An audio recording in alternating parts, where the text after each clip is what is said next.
สำหรับส่วนนี้การที่ว่ามาเข้าสู่บรรยากาศลำวงสมัคคีครอบต่อไปพี่น้องเขานะลำวงสมัคคีครอบนี้ถือว่าฟังตอนให้ทั้งบรรดาทานพี่น้องเขาแขกผู้มีเกียรติทุกภาคส่วนทุกตัวทุกทักหัวปวดสูตรนำกันเป็นพิเศษพี่น้องเขานะจากแจกทางทีมงานดนตรีเขาการที่ว่าสิตอบสนองให้เป็นทั้งจังหวะซึ่งบันเดพี่น้องเขาเนาะขอสาวบ่ได้พี่น้องเขาตามคำเสนอของทั้งพี่น้องเขาเสนอกันเข้ามานอกจากทางทีมงานศิลปะดนตรีบุญทวีไซเขาเสริมสร้างบรรยากาศมอบให้ม้วนนำกันพี่น้องค่อยจากใจทางทีมงานดนตรีเขามอบให้เนาะประเสริฐอันสดๆกันเลยทั้งอาจารย์นักดนตรีเนาะ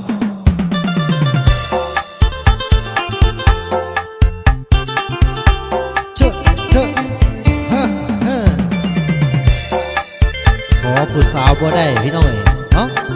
ตามคำเสนอกันมาพี่น้องเขาจากใจทางทีมงานดนตรีเขามอบให้เนาะบอกจากไอ้ว่าเสียงคนสาคุมเนื้อคุมไตว่าคอยขอสาวบ่ได้อยากอายหมู่กองเลือกเกินเสียใจเต็มที่ก้มหน้านี้ตั้งแต่ค่อนคืนพออยู่ให้หอดมืออยากอายคนเขาสิเว้าใส่ขอลาพ่อแม่ถือเอาแพ้กระเป๋าเสื้อผ้าอดกันไม่เดินน้ำตามึงอย่าเฝ้าหลังออกลาผู้ว่าเจ้าของตอนนี้กำลังอับอายเสียหน้า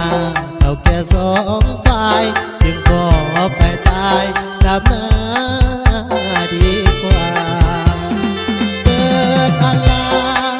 นายซาดเจ้าของมันจน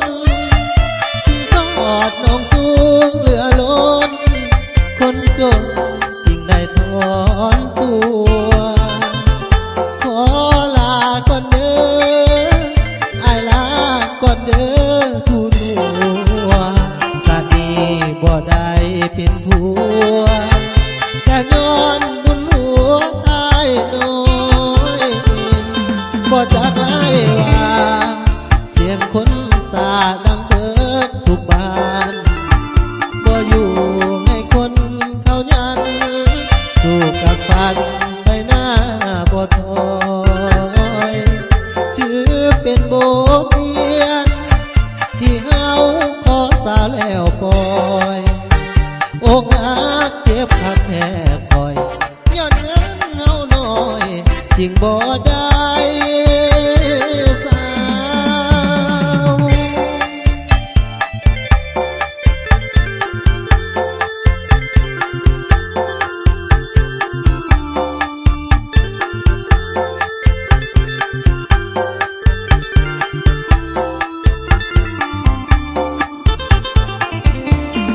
เปิ